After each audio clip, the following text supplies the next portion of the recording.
Thank you very much. And I'd now like to introduce Rob Unsworth. He's the assistant head teacher at the British Embassy School Ankara. He's got a very interesting story about the way that they've reconfigured their assessment and learning cycle, and I think it's something you're all going to find very interesting. So Rob, please take us away. Good afternoon, everybody, or at least a rather thundery afternoon in Turkey. I'm Rob Unsworth. I'm assistant head at the British Embassy School in Ankara. And what I'd like to do today is take you through our journey in establishing a new assessment system at our school, and how the rollout of the system was led and managed to successfully implement the change. And more importantly, how we now use that data to impact learning and inform teaching.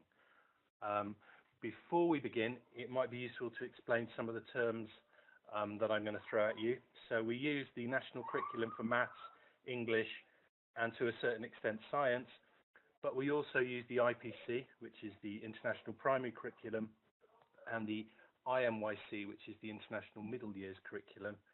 And so some of the terms I'll be using refer to the way our school's structured.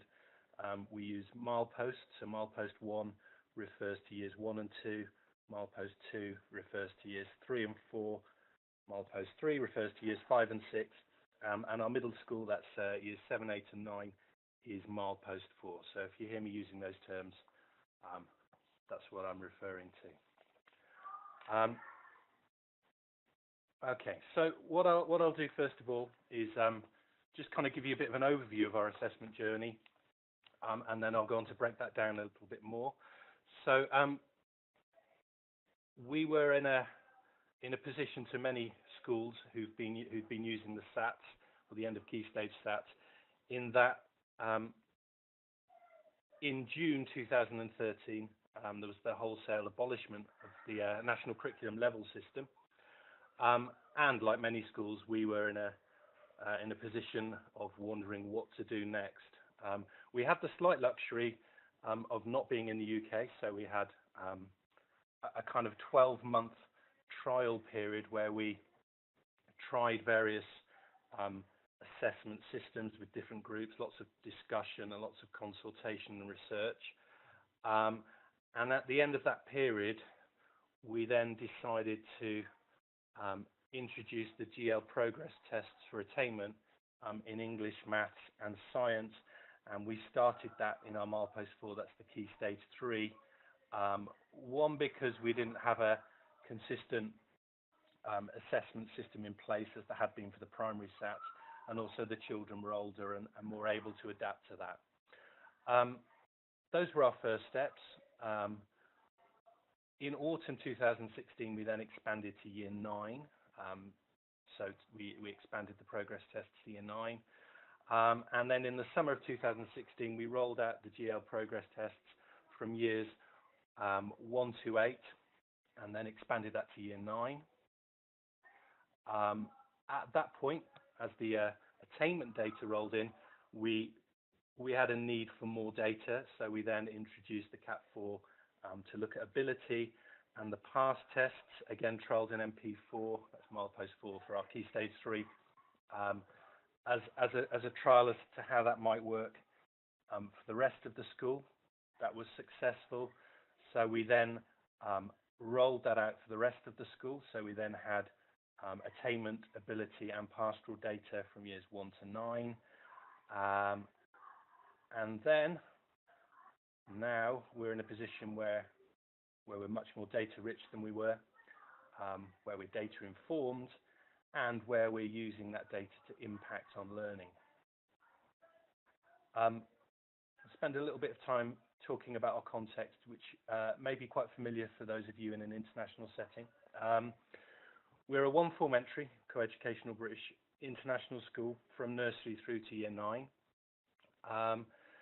And we have a high transient pupil population, approximately 40% of the school roll changing on an annual basis. And that's mainly due to the fact that the large proportion of our student body is made of diplomatic and the international business community. And they're typically on a 3 to 4 year posting. So we have that annual turnover. We have a more consistent Turkish minority, which typically would stay around for 7 years or more. And because we have a broad variety of nationalities in the school, we have a high level of EAL students, ranging from children with little or no English upon entry to skilled multilingual pupils. We often have an unknown prior school history upon entry to the school. We often have an unknown pastoral background upon entry to the school. Those prior documents from the transition schools are not always forthcoming. And that left us in a position where we had a variety of needs. Where we had been with the SATs was we were high attaining. Our children typically made expected or above expected progress, but we were also data poor. The SATs didn't really provide us with a high level of data. They told us that our kids were attaining well, but they didn't really give us anything more than that. So we had a couple of questions that we really wanted our new assessment system to address. Were our pupils attaining to their full potential? How was EAL impacting on that learning? What other factors were impacting on the learning? And were we fully meeting the needs of our pupils? And how did our children truly feel about the school, the learning, and themselves from a pastoral perspective? So the task we set ourselves, we had time to think, unlike the UK, was what we wanted from our new assessment system. And what was really important was that we had a consistent measure of attainment and progress from years 1 to 9. One of the problems we found when we were looking at other assessment systems is that it was typically a primary model that finished in year 6, and then secondary assessment was very much aimed at certification, and we don't do years 10 and 11, so we were not delivering GCSEs, and so we needed the 7, 8, 9 to really give us a lot of data, which most secondary assessment systems didn't seem to deliver at that time. We also wanted data on ability to help us dig into whether children were reaching their full potential, and we wanted it to be contextualized. We're a British international school, so we were keen for that to be, in terms of attainment and ability, to be contextualized in a British context, but also that pastoral data to be contextualized. When we did our in-house surveys, we often found that our kids seemed very happy, but that didn't really give us an idea of whether that was a realistic feedback from the pupil body in terms of what's going on in other schools.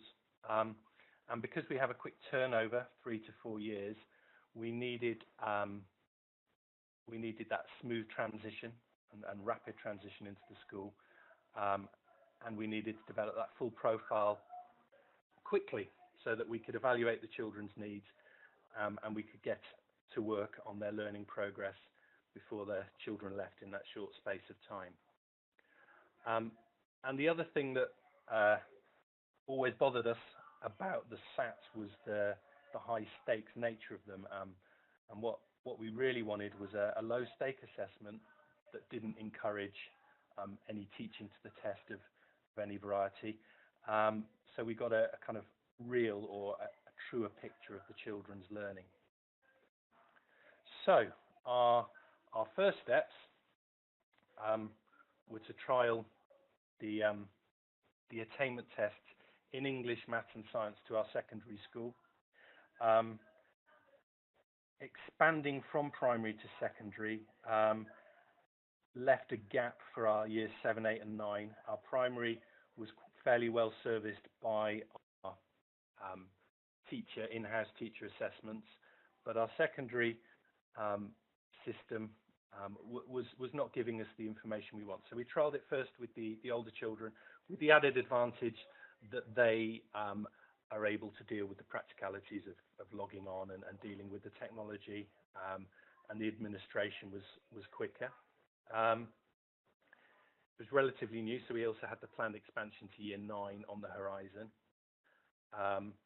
and we needed to develop our school expertise in secondary assessment fairly rapidly, and get a quick comeback on data collection and analysis in milepost 4.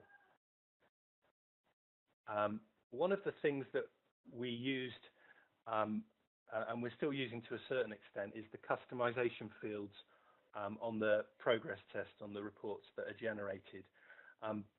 We had an inspection on the horizon at that point, and what we really needed was a kind of indirect measure, if not a direct measure, of how our pupils performed if they'd been at the school for 2 years plus or under 2 years. So we used the customization fields, which you can use in a variety of ways, but we chose to use them to give us a quick indirect measure of whether our learning and our teaching was impacting the children in the time that they were here. And what I've provided you here is a quick graph of what we found in our first year or so. So we found that, as you can see in English, maths and science, that pupils who've been with us for 2 years or more were significantly outperforming those children, those pupils who've been here for under 2 years.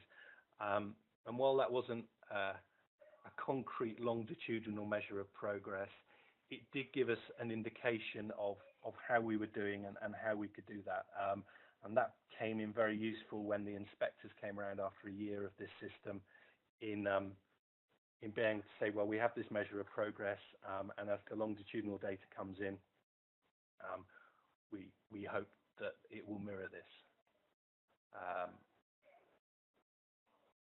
Okay. Once we'd done that with Key Stage 3, and our secondary teachers were pleased, they liked the feedback from that. The feedback is, for those of you who don't use the GL test at the moment, is fairly instant. You get quick reports.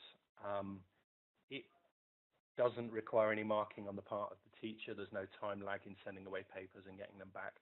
And that positive feedback from the Key Stage 3 staff really prompted a whole school investment in the progress tests, but it also had an indirect Trojan mouse effect on the rest of the staff, in that their colleagues were saying that these are really good, there's no marking, we think they're really accurate, they're matching up with our kind of teacher expectations. And that helped introduce that to the rest of the school quite well. I arranged a series of staff input sessions with the mileposts and explained the new assessments and how they would be introduced. They were modelled by myself and class teachers in tandem. So I set aside time in my week and my timetable to get into the classroom, work with the class teachers, also with the classroom assistants. From year 7 and 8, they came in to support logistically with the younger children logging on and finding their passwords. And what that meant was that that rollout was much easier. Teachers quickly learned how to do that themselves. And because our teaching assistants were also trained up, we quickly had a broad base of expertise to help with delivery of those assessments. And at the end of all that, we had our inspection report, and it came back very positively on the basis of these progress tests from GL. I assume you can all read, but I'm going to read it for you anyway. It said, assessment of pupils' knowledge and progress is good. The school has introduced a new assessment and tracking system that shows clearly where pupils are in relation to standardized norms and expected outcomes, which in terms of ISI report language was really positive. But that wasn't really enough for us. We were pleased with the attainment data, but it didn't tell us what was going on with the pupils in terms of their true potential and the pastoral side of things and how that might be affecting their learning. So that was our first step. What we went on to do then is kind of gain that wider perspective. So we introduced ability assessments, the CAT4, which operate from year 3 onwards in our school, and pastoral data in milepost 1, years 1 and 2, years 3 and 4, milepost 2, 5 and 6, and then our secondary school. The idea being that we move towards an integrated data system whereby triangulating all of that data gave us a really clear picture of individual students and what their needs might be it academically or pastorally, so that we could really push the learning on. As I reiterate, kids are typically with us for 3 or 4 years, so it's important that we get to grips with their learning and informing the teaching as quickly as possible, and accessing that data, so allowing teachers to take ownership of that data as well. So one of the first things we did was, if you're familiar with the PASS, excuse me, if you're not, it breaks it down into 9 categories. And one of the categories that the PASS assessment delivers is the self-regard of themselves. And what we did initially is we used, there's a graphical example in front of you there, the PTE, so it's the progress test in English, SASs against their self-regard. And what that quickly identified, if in the kind of bottom left-hand quadrant, are those children who have low self-regard and also low attainment.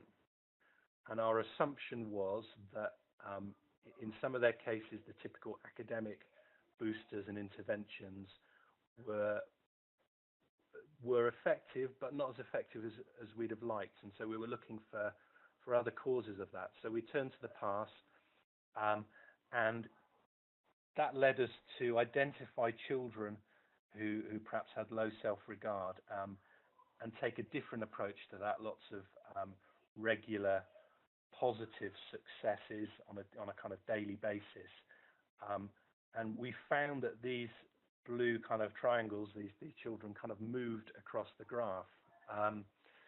The top right hand quadrant, obviously, those were kids who were performing well in terms of attainment and felt good in terms of their self-regard. The children in the top left hand quadrant felt good about themselves. They might have had lower self-regard but retaining well, so that could have been potentially a pastoral input or an academic, but it was useful to identify those. And our children who were in the bottom right-hand quadrant were retaining well, and it also gave us an indication of whether boosting their self-regard might make those children perform even more successfully. We also then went on to looking at maths in the past data, another example before you. And then we went to another category of PASS, which is the perceived learning capability, how well they feel that they're learning. And the reason we chose to use the cat here, we'd started off with the attainment, was that we found that the children who were often attaining well, we have quite a high professional parent body, and there's often a lot of high expectations, and we suspected that some of the home pressures might be impacting children's perception of how they learn. So we moved to the ability, whereby their ability was flagged as pretty good in this bottom right hand quadrant, but they didn't feel good about the way they were learning, and these we kind of identified as what we call our fragile learners. Were their self-perceptions holding back them reaching their full potential? And what we actually found is that if we worked with these children and tried to convince them that they were being successful, then actually their attainment rose as well. So both of these kind of graphical kind of quadrant analysis that we did really helped us identify those children whose self-regard might be impacting their attainment, and also those whose perception of their learning capability might be holding them back from their true potential. And this is where our data started impacting our learning. Data triangulation, bringing all the data together. And I took a course, and I highly recommend it, with Matthew Savage on data triangulation. If you're using the GL assessments, it's a very worthwhile course. And I learned a lot from that in how we might use this data in triangulation. But I needed to share that expertise. So one of the things that I then did is, with my fellow SLT members, I held a couple of workshops on data analysis, so that those staff that they were line managing also had access to that expertise. And then once I trained up the SLT and we were all analysing the data more effectively, I took time. So we relieved staff. We put supply in, and I took those staff out of the classroom, and I dedicated a couple of quality hours for each milepost in analysing that data, looking at the combined data that had been coming in, and how they might use that to help drive their learning forward and inform their teaching. And all the staff found that very useful. Sorry, I'll just flick that back. And that process of setting aside time to look at the data together, to discuss it, to bring in those teachers' knowledge of the children in their class, because of course they're there on a daily basis, they're on the ground, they have the best knowledge of those children, and then challenge some of those assumptions where the data contradicted some of their perceptions about the children, looking at causes for that.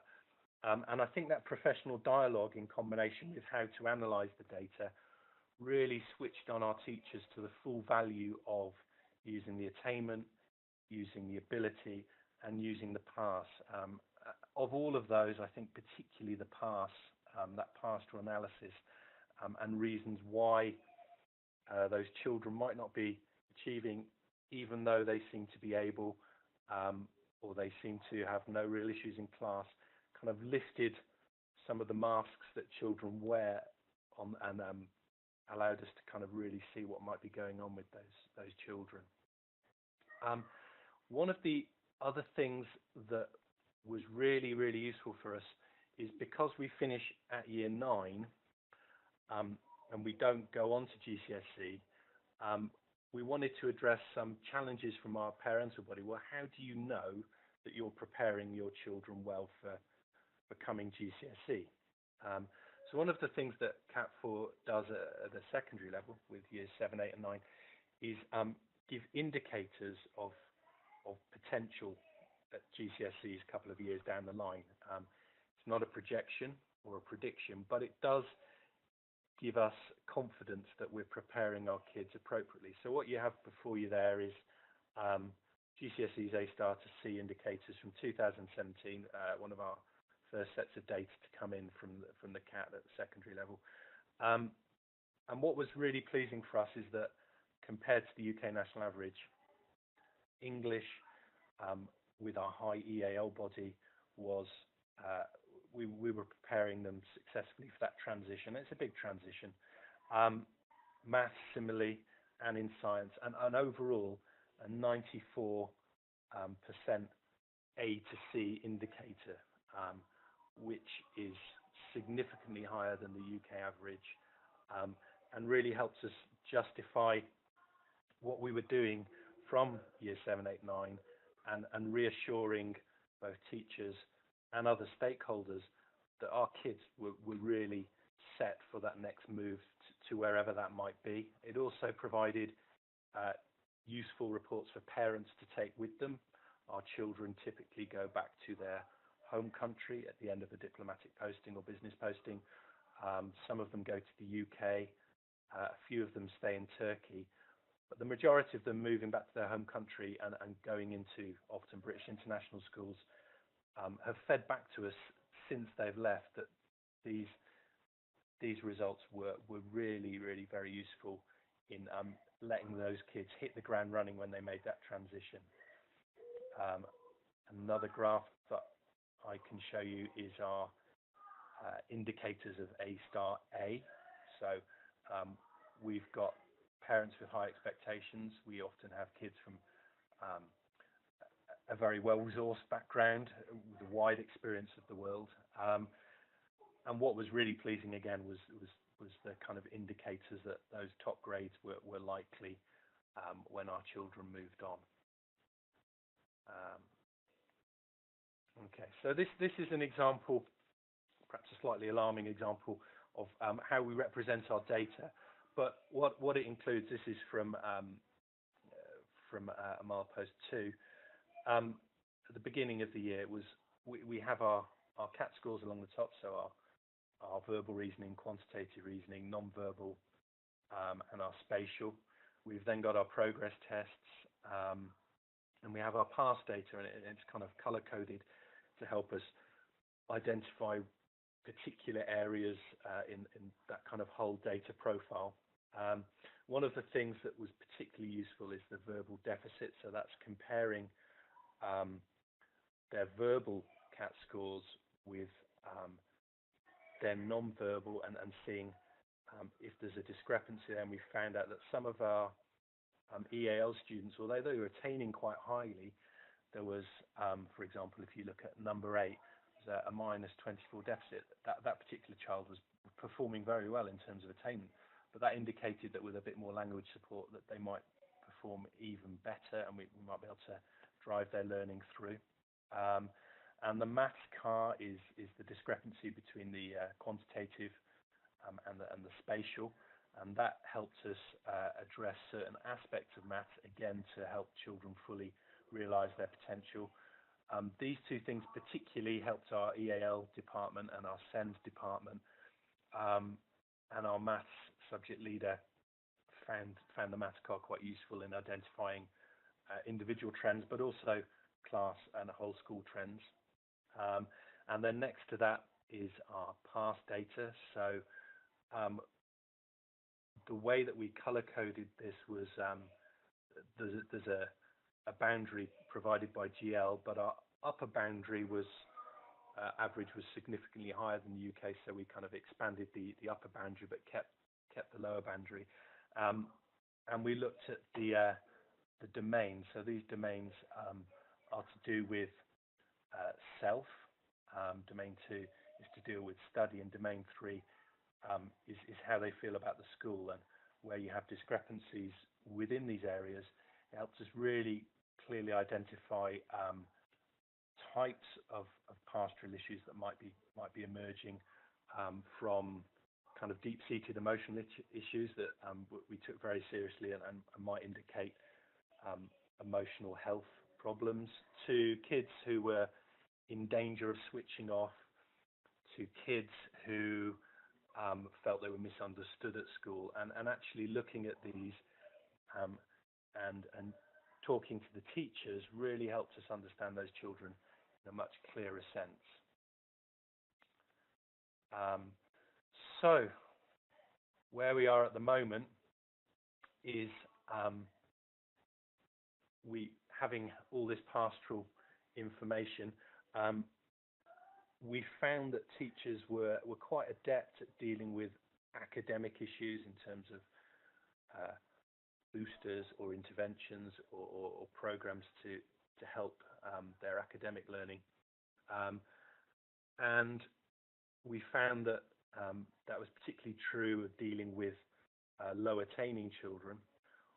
What it really helped us do was develop ways of pushing our higher attaining children who might not have reached their full potential, flagged up by their ability scores. But we found that our teachers really, in terms of specific pastoral interventions, what could they do? We're lucky enough to have a school counsellor, so what we now have in place is once we've got the pastoral data in, we are then able to kind of classify the type of pastoral issues that might be going on, and refer these, particularly if it's kind of to do with some serious emotional health or low motivation, to our school counsellor, and she helps with that. But also for the teachers, in terms of making sure that those children who, for example, might have low self-regard, are able to give those kind of daily successes, even if they're slightly contrived. We found that that kind of positive feedback all the time really boosts that kind of self-regard. What we're looking at now is making the system even more efficient, so that playing around with the timings of when we deliver the assessments, so that when those kids come in, we've got that full picture. And parental communication. At present, we use the progress test reports as a kind of appendix to our report documentation, and we've shared with our outgoing year 9s the Cat 4 GCSE indicators, and helping them to make choices about options for GCSE and etc. But we'd really like to expand that, so we're discussing about what kind of data we would share with parents and to what extent, and building into our kind of year plan following assessments, as well as just taking that initial time to sit down with the teachers and talk through the data, to revisit that at several points through the year and see how that data is really impacting the learning, because the teachers were very enthused with the data, but obviously as the school year begins and the kind of general mayhem of teaching and learning that goes with a new class coming in, and residential trips and whatnot, we wanted to keep that fresh in their minds. So for this coming year and in the future, we're looking to build that into our system, so that it becomes embedded in school practice. And we also found that in our secondary school, teachers are quite isolated in the subject, so bringing those teachers together so that they can share how pupils are doing in their class in relation to the data. And in doing that, we found that, English will be saying, well, actually, I found that with Fred as well, and then maths will kind of echo that. But also things like art and music and PE can often form a really important role in building kind of confidence in learning, and informing that kind of self-regard and perceived learning capability. So we found, particularly in the secondary school, getting those subject teachers together to discuss that, highly valuable. And I think that's the end of my slide. So in summary, what we've managed to effect is a fairly rapid rollout of a kind of integrated data system. Key points being trialing it with some of the older children, and getting the teaching assistants as well as the class teachers involved. We then used the expertise from those classes to come in and run that in tandem, to train up teachers and other teaching assistants, and that really helped with a quick roll out of dealing with the practicalities of administering these assessments, looking at the combination of ability and attainment and pastoral, and the analysis that goes with that, making sure that SLT are fully aware of what's going on within their mileposts, and also having that kind of dedicated time to have those quality discussions, has really embedded that kind of practice quickly. And really, this has been a couple of years, and as we're starting to see that longitudinal data come back to us now, it's really showing how these measures are impacting the learning. If I perhaps quickly take you back to this, for example, many of these children here are now kind of moving in a slightly erratic diagonal movement towards that top quadrant, That might be an indirect measure of how our pastoral interventions are affecting attainment, but we found, in terms of kind of direct impact, that movement of children, quite positive feedback on the way that we're using our data. That is the end of my webinar for today. Thanks very much for listening, and I'm open to any questions that might roll in there.